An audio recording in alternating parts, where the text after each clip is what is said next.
Can you switch and keep the focus of your YouTube channel, or is it dangerous to change your YouTube channel's focus subject? That's what I want to talk about. And can you change what your YouTube channel is about?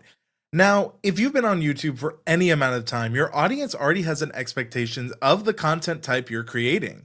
So when you are first thinking about changing your YouTube channel, the first thing I want to have you focus on is the audience because it does matter. Now, here's the thing. The audience you have and the audience you want aren't always the same thing, especially if you've been on YouTube for a while. So I really want us to focus on a couple of things as we go through here. And the first thing I want to think of is viewer and audience experience. The biggest factor in all of this is really that audience point of view. Now, for me, whenever I am thinking about should I change my channel, the first thing I think about is what viewers have I built on my channel? Do I have an audience here? Like I see we have an audience here a little bit with some familiar faces. Great to see you living with Parkinson. And here's the thing. When you are talking about this to an audience, you're reaching out, your audience is like your favorite restaurant is what you are to them. You are something they've come to know. There are two people that you are reaching: your community, which are audience members that have already said yes. And then there's the people who have never seen you for the first time. I like to think of YouTube channels like restaurants in this analogy because I think it usually gets down to what people think about. And that is that YouTube channels, like a favorite restaurant, people go in with expectations if they've been there before. Now, sure, you can make changes over time, but if I am a taco hut and one day you come in and we don't do tacos anymore, as a customer who's been there before, it's going to be a little confusing, especially if you're still calling it the Taco Hut, right? Now, does that mean you need to change your name? Not necessarily. However, let's say I am a taco hut and I'm trying to do more with fish. Maybe I introduce fish tacos. I do other things. A lot of the times, when it comes to changing someone's YouTube channel, it's just a jarring change. And that is something that's hard to go into. And that goes into one of my first topics I want to talk about is, should you pivot or start a new channel? A pivot is very hard to do. It's not impossible, but it is very challenging. If you've ever seen the episode of Friends with Ross shouting pivot, great analogy of how it feels to do this on a channel. I know from experience, we have someone in the chat, Beanie Draws, who is in this debate and having, should he keep to one channel, or should he change and make something new? And when it comes to pivoting a channel or starting a new one, I think sometimes one of the benefits of starting a brand new channel on YouTube is you're getting a lot of the features that were added after you started with better data. A lot of the channels I've talked to on this have been doing their topic for years. And the thing that then leads to is when you have so much data that YouTube has learned and understands what kind of audience they think is watching and that you're trying to reach, changing it up subtly and pivoting too quickly can harm you, especially if you're already getting good views on the subject you were previously talking about. A lot of times it's more beneficial for you to just change to a new channel. In fact, we saw this recently. A quite large YouTube channel, Linus Tech Tips, actually broke off his popular podcast live streaming segment from the main YouTube channel and created a separate channel called The Wan Show YouTube. And the important part of that is that they asked their audience, and the audience that was watching the live streams and the podcast weren't necessarily watching the main videos, right? And as YouTube has matured, keep in mind, YouTube is a 21-year-old platform. It can drink here in the US, and the keyword is in the US. I know it could drink in other places. I see we have Micah Flemons. We have Beanie who says, what you said to me last week rang true. I'm actually got a couple of channels floating about. There we go. There we go. And so that is why I think if you are at this point where you don't hate the content, but you want something new, that's when you put a new channel. But I've been there. Sometimes maybe you've been with a channel for 5 years and maybe it's on something you're not really passionate about anymore. That's why I've always been a huge advocate on whatever you talk about on YouTube, could you see yourself doing this for 5+ years? Because a lot of times people start with something they're passionate about for the moment, but they're not thinking, what if this is the only thing I ever do long term? I've been asked, do I regret my time at TubeBuddy? I can answer that quickly. I don't regret a second of it because I wouldn't have a thing without TubeBuddy. Now, it has changed since I was there. That was 5 years ago, folks. If you've watched me that long, first off, thank you. Second off, it is the thing that I don't still make TubeBuddy content anymore. In fact, I rarely talk about the tool except in examples like this, right? And that is something I'm proud of. And I still talk about a lot of the fundamentals, how to grow on YouTube, what are the changes, what do I think about it? And thankfully, I've been here long enough where people have given me their trust. However, if I were to still be making TubeBuddy pieces, that's not what I would want on this channel. I used to when I worked there, but I don't anymore, right? And I've pivoted to broader YouTube, content creation, community, because that's what I've always been passionate about.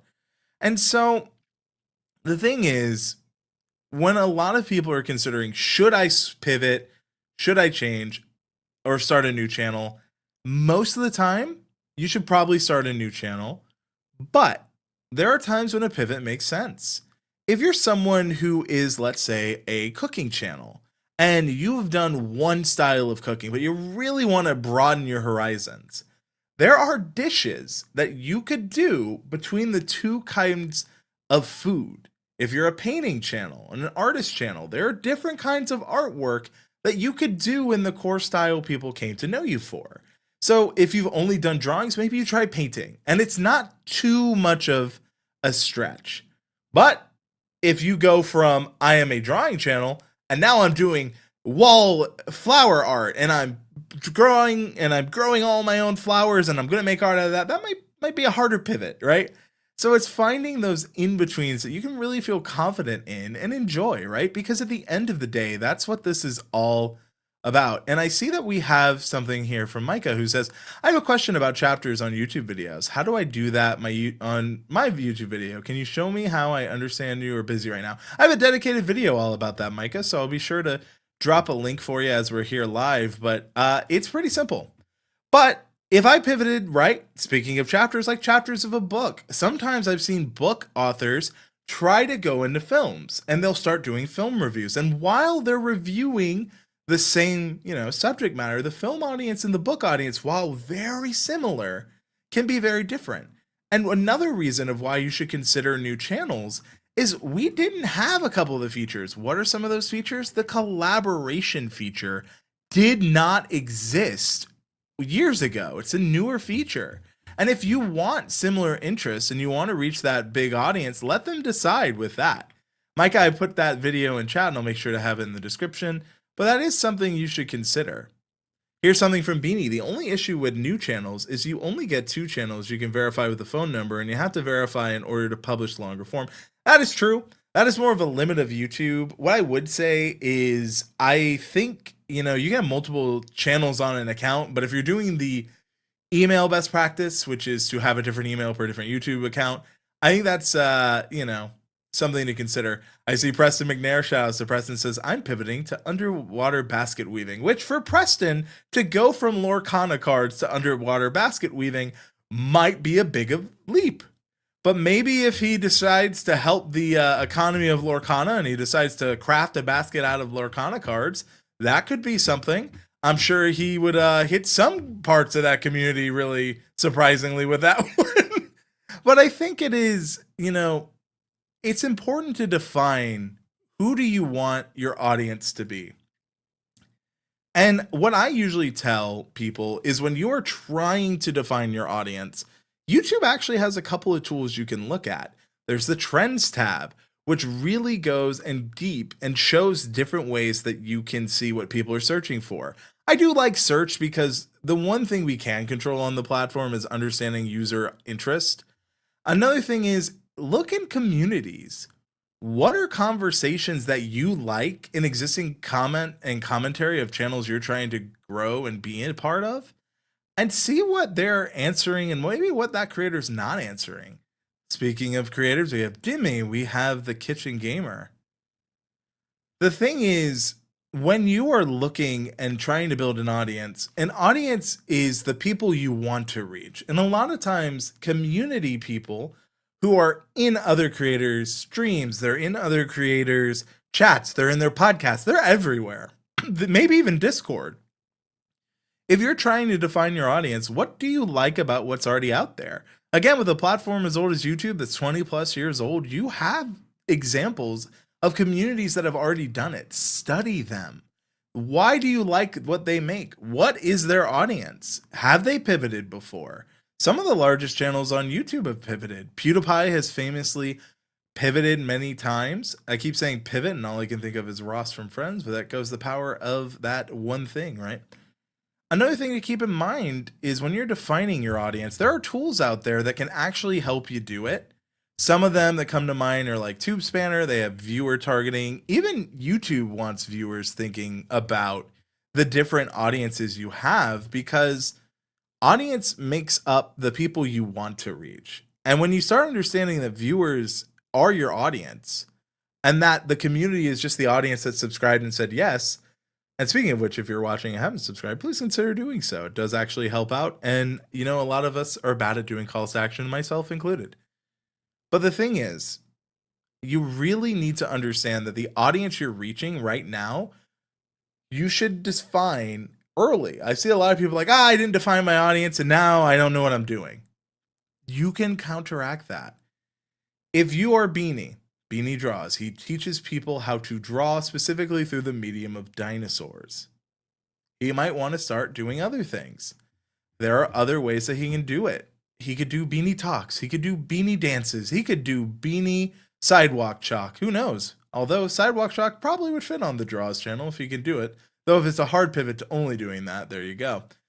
Beanie says, yeah, the verification is specifically tied to a phone number and you can get 2 per year. I've now used my 2 per year. Good to know. And yes, this is a good point. PewDiePie is the king of pivoting. I don't know if you can call it a pivot, but since Parkinson is a brain disease, I was going to add traumatic brain injury. I think it's an expansion, living with Parkinson, not necessarily a pivot, but there is a difference between an expansion, a channel change, and a pivot. I would say, if you're wondering, what is the difference between a YouTube channel expansion, YouTube channel pivot, and a YouTube channel change? I'm just going to spell it out for you.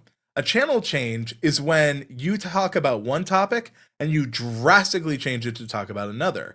A famous example of some channel pivots and changes are people who talk about makeup and now do more slice of life vlogging. It can happen because makeup can be a through line through that, but that can be a harder channel change, especially if they don't talk about makeup as much as they once did. Similar, you see this a lot with gaming channels. They grow for one game, then that game falls out of favor, they try something new, and the audience that came for that one game may not care about the other.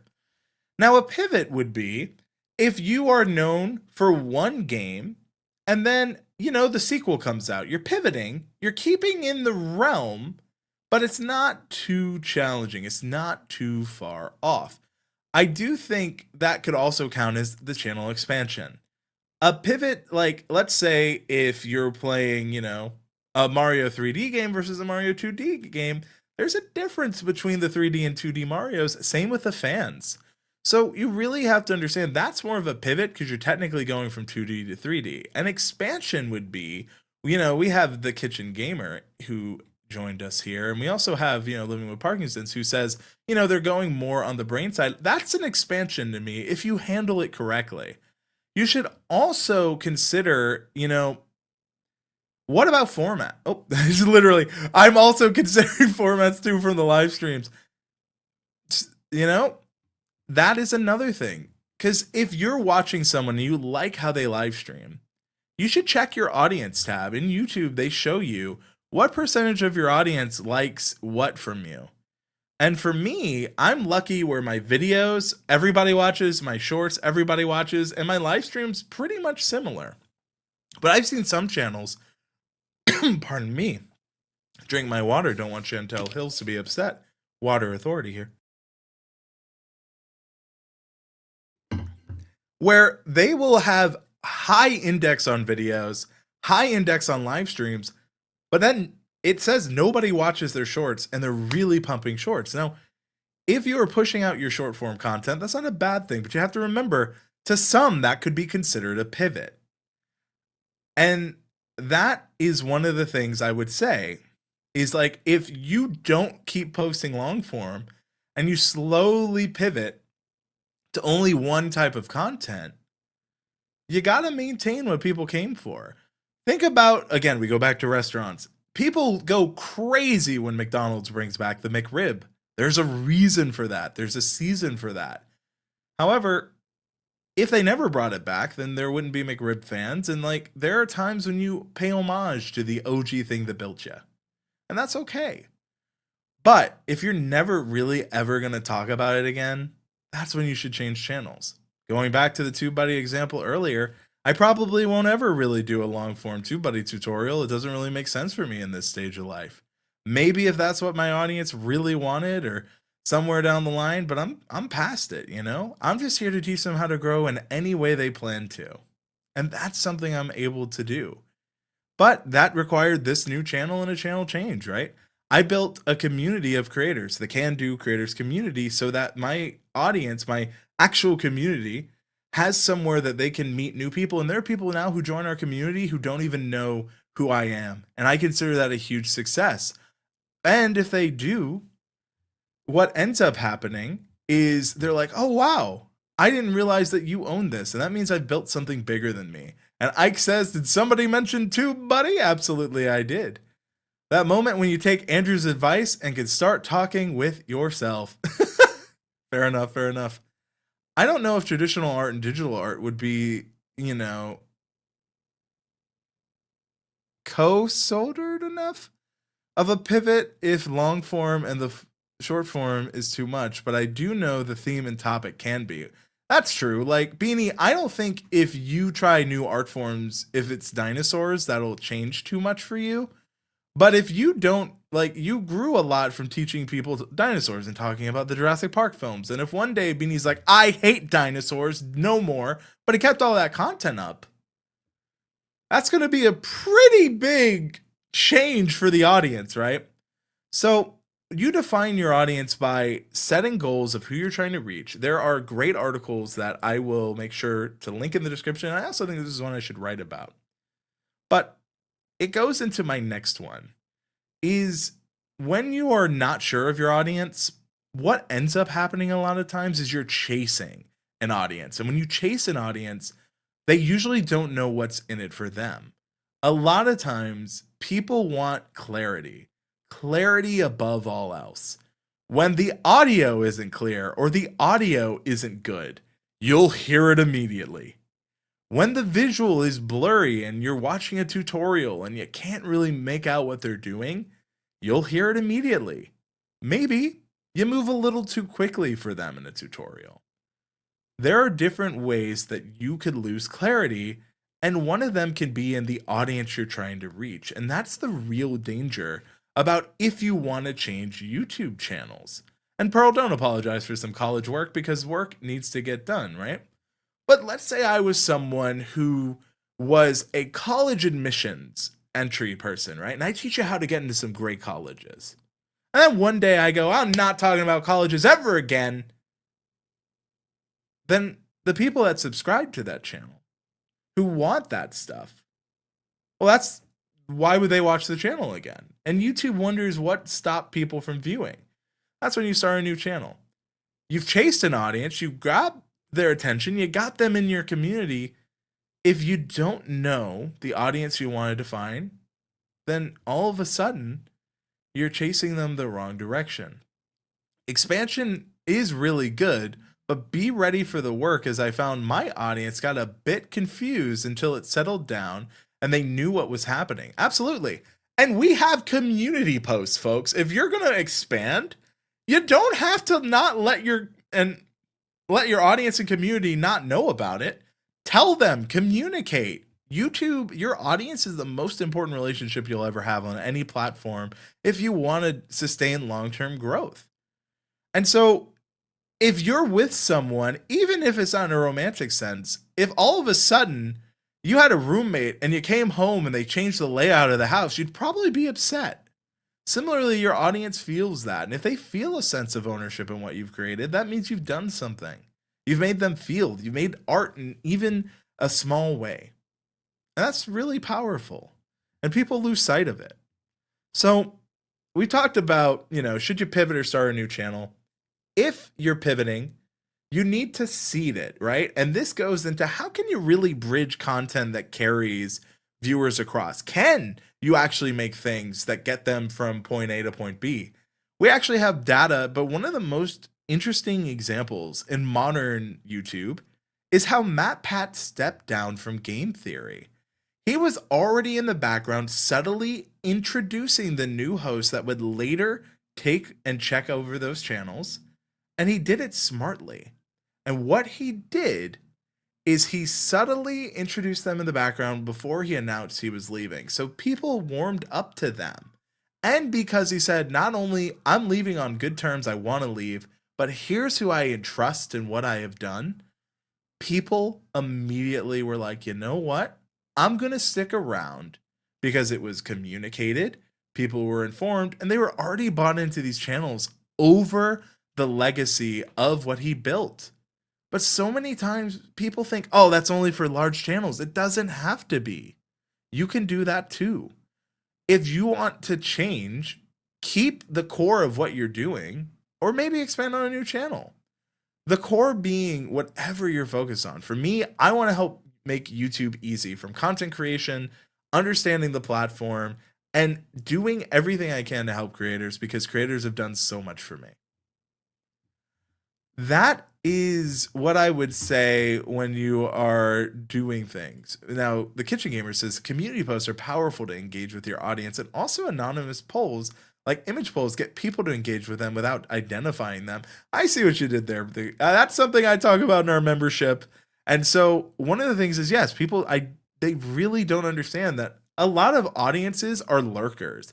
There was a study, if I can find it, I'll put it in the description, but it said that of an audience, about 10% are going to be vocal, which means they're a vocal minority sometimes, unless you do something very big, and then you can get a very loud majority, but most of the time it's a vocal minority. So you figure 10% are likely to comment. That means 90% will never say a thing. And that's why when you are switching your channel, you're pivoting your audience, that 10% of vocal people might like it, but the audience may not show up over time because 90% were silent. So to the Kitchen Gamer's point, what I usually teach is polls and image polls and community posts. People will oftentimes engage with quizzes on YouTube, polls on YouTube, image polls, different factors, because it's anonymous. Sometimes people will find if they ask on their Instagram story a slider question, people that never comment will sometimes interact because there's a factor of not having things. Rest in power, the king of random. What a nice guy. One of the first people I got to meet when I was at TubeBuddy. He was super chill. And I see Pearl says, I already have 3 channels, don't need more. And sometimes you don't need to expand, but you do need to focus. There's also, should you change channels or should you focus on one that's doing the best? I had to do that. I have people every now and then, and I love the audience. Don't get me wrong. I used to have a gaming channel called We Can Game, and it's Can with a K. And it was about bringing the audience in, taking their feedbacks, and just playing games together. And it was so much fun. And there's over 700 videos on that channel. However, what I didn't know I was doing was, in the background, I was playing a lot of retro games, you could say. I was playing through Portal for the first time, never played it, never played Half-Life. I hadn't played a lot of games. But those games, every time I played a new game from a new developer or that didn't have a direct overlap, I was pivoting the channel. And the problem with that is the audiences wouldn't necessarily follow me over. So I was building this thing and I was having fun with it, but it wasn't growing. And look, it's not always about the growth of the channel. I grew in learning what I made a mistake on. But I hit a point where this channel, Andrew Can, thank you for watching, started overperforming. And I was getting brand deals and I was getting opportunities that I loved my gaming channel, but I had to deprioritize it. And I may go back to it someday.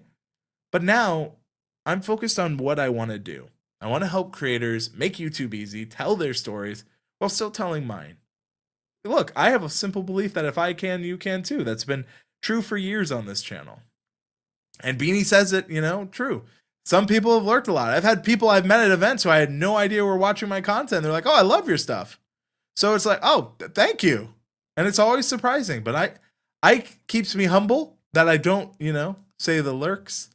I got to remember to finish my gaming video edits. There we go, Beanie with multiple channels. But like lurkers are part of your community too. And sometimes I've had people who I've never seen comment, but they'll buy the merch or they will join the membership or they'll do different things. And it's crazy because you never know who's watching you. I've had brands watch me, tell me they've been watching me for years and then reach out and they're like, "Yeah, we've always wanted to work with you." Now, granted, at that time, I had no website, so they had no way to work with me. But again, you learn. So can you bridge content? Can you carry viewers across? Yes, if it's similar enough to what you're already doing and you telegraph it. And again, it can't be too hard of a change. I've seen people hard change, like I said. One of the hardest change I ever saw was I was following this one creator and they did incredible. You may notice I have a fish tank in my background, like fish keeping. Don't talk about it much on YouTube, not my focus on the channel. But they were a great fish keeping channel. And one day they decided no more fishing. I'm like, "Oh." And they started doing, well, algebra. They were teaching people algebra. I don't need algebra. I know people do. Good for them.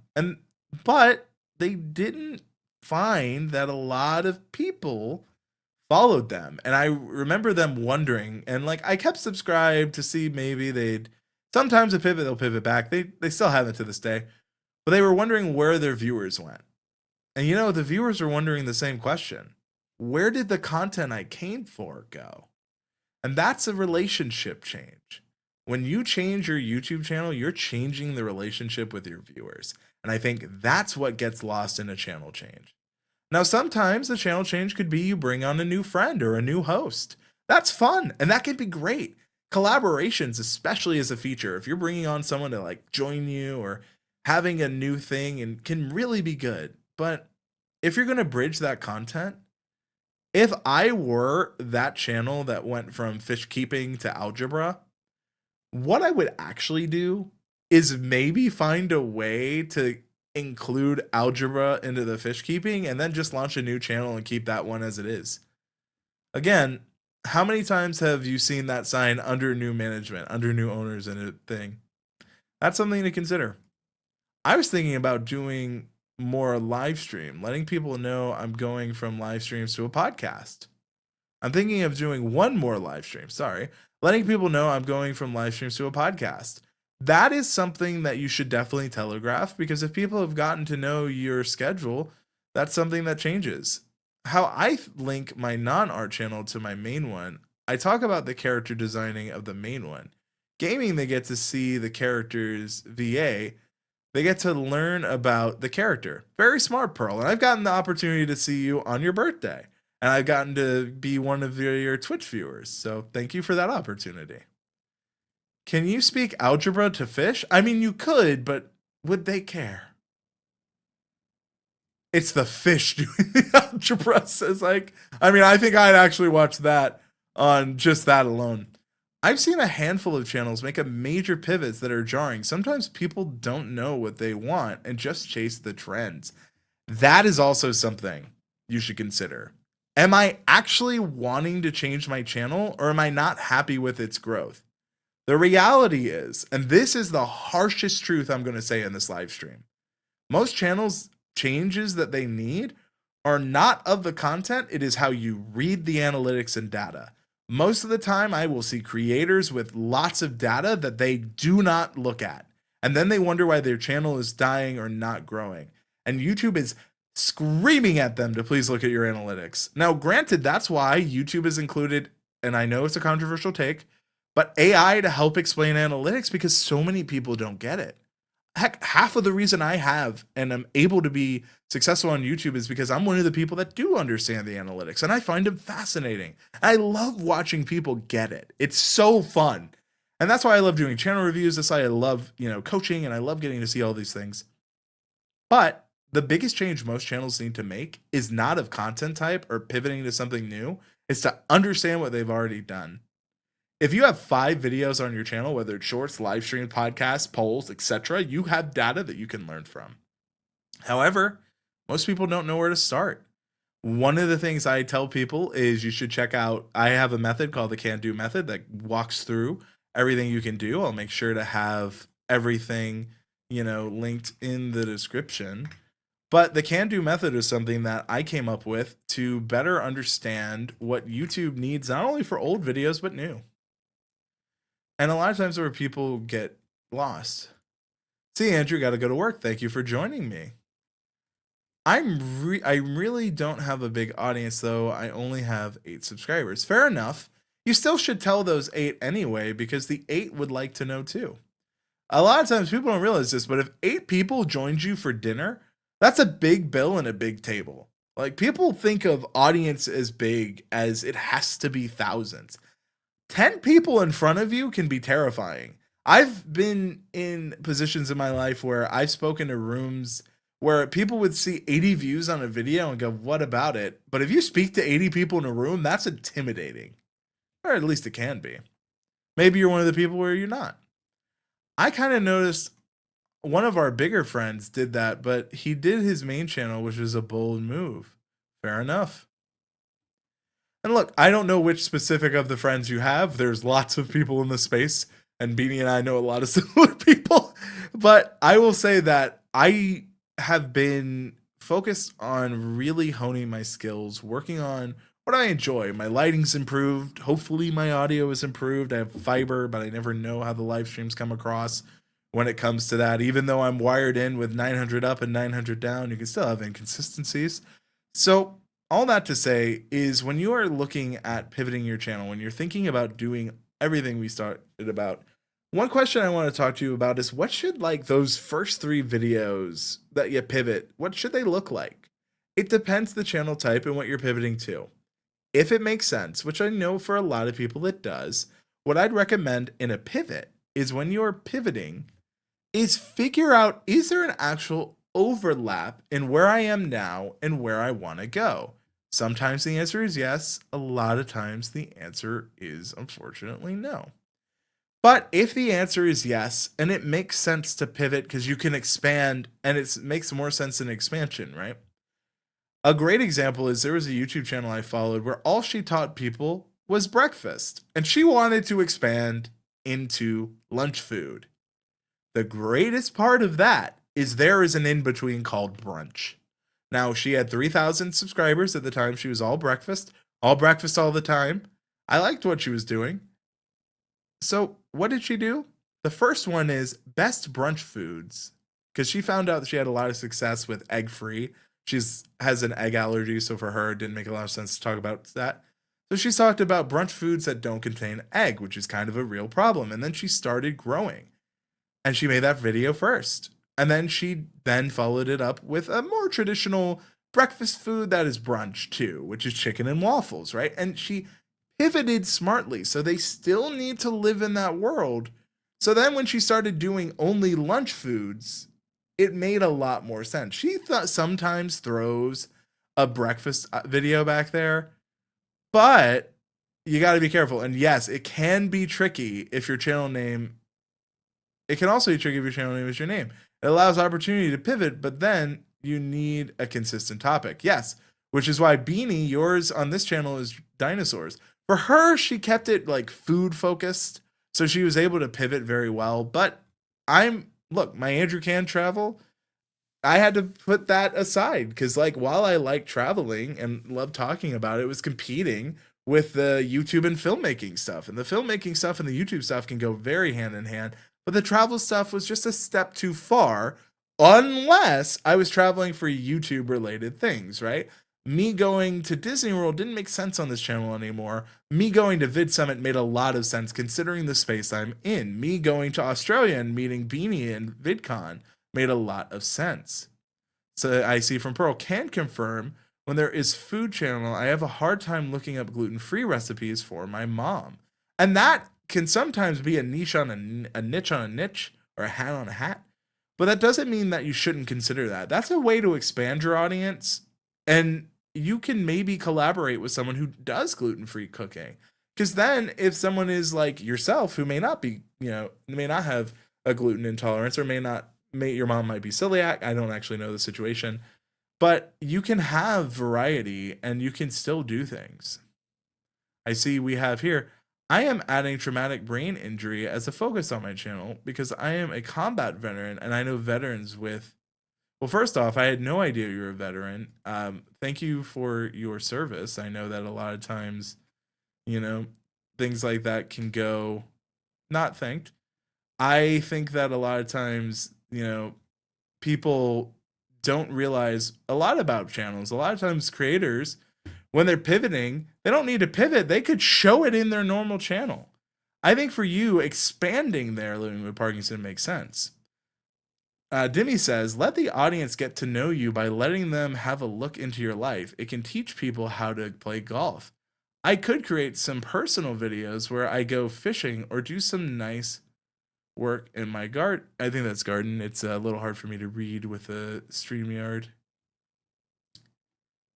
That way you can, create videos that about something else, even if your channel isn't about golfing or Star Wars stuff. Absolutely. I have a Game Boy behind me because it's something I love gaming. Hell, you heard about the gaming channel earlier, but it's not the focus, and there are touches. And sometimes I'll get a comment it's like, "Oh, I love that," and it gives I often say YouTube channels need to have windows into your life. Don't make them doors. With a window I can see in. Yes, I know you can break windows and you can open windows, but it's usually on the inside you open the window. So I say you need windows into your life, not doors. So let them see glimpses, but not everything, because that's a safety thing. Even you, Andrew. Yes, I loved that content, but you got to pick and choose your themes. You do it well with a thank you. No, you're not, Kathy. You're not too late. But you want to know someone on theme. Kathy has been learning how to Dougie, and she's been doing it so well. Now that Kathy's here, though, if you haven't had a moment, take your hydration break. Mike is back on. I was napping. Hey, time to recharge, time to be there. Gamers rise up, says Ike. Another thing to consider is we've been talking about 3 pivot videos. They need to be a bridge the gap between the old and the new, introduce the new.